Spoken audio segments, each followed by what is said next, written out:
All right, let's talk about distributive properties some more in regard to solving equations. So with some equations, you're going to have to do distributive property. So you're going to have to distribute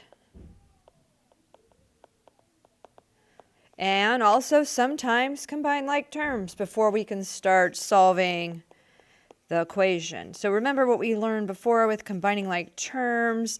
The idea was to get ourselves to that place where we have that two-step equation that we know what to do with and then work forward from there. So it's kind of similar with combining like terms, where I have to look over here at this expression that's not in a simplest form, okay?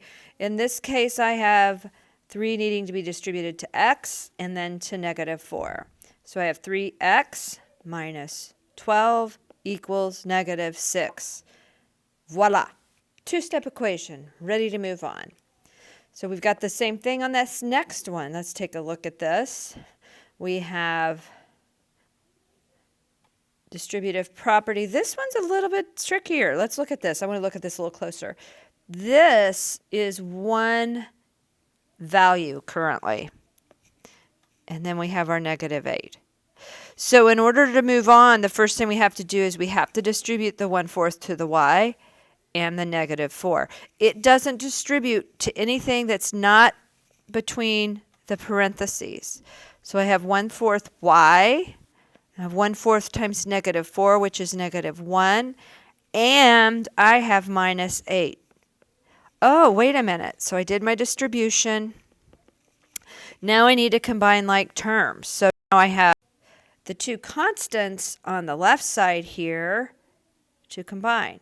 So I still have my 1/4 y, but I have negative 1 minus 8, so I have a negative 9 equals 0. Now I've got my two steps, so now I need to add or subtract for that inverse, and then I'll need to multiply and divide my last step. And then, of course, substitute to make sure I've got the correct solution.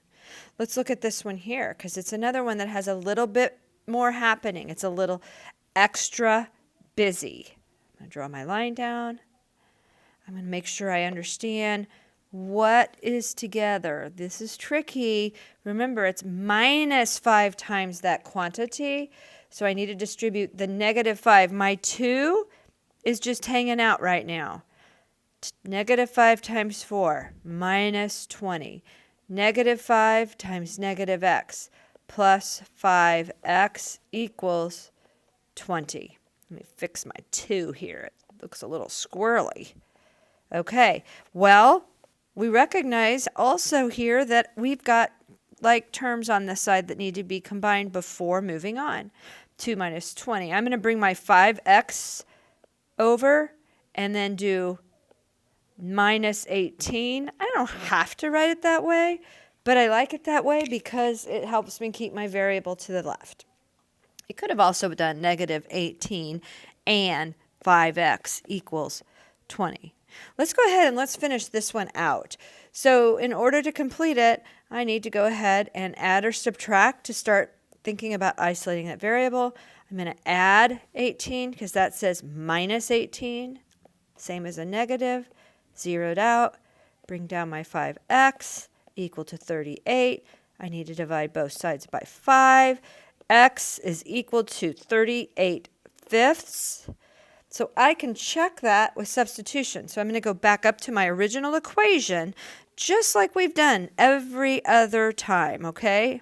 We're familiar with this process. I have 2 minus 5 times 4 minus, I got 38/5 for x, and that should equal 20. So I'm going to go ahead and I'm going to put it in my calculator, and it tells me it does equal 20.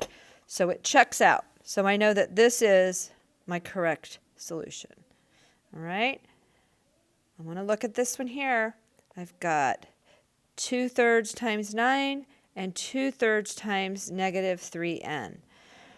I can use my calculator. 2/3 times 9. I don't have to freak out because there's a fraction. It's 6 minus, and then I have 2n equals 11. You could also write negative 2n plus 6 equals 11.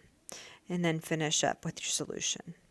So just make sure, I'm going to leave you to do this one on your own, check with me during class if you're struggling with it, because here is your quantity that you're looking at first.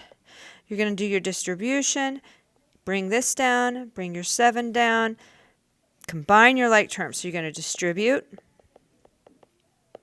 combine like terms, and then solve. First step, add or subtract. Second step, multiply or divide. And then you're going to have your G equals, and you're going to substitute for the check. All right. Let me know in class if you have any further questions.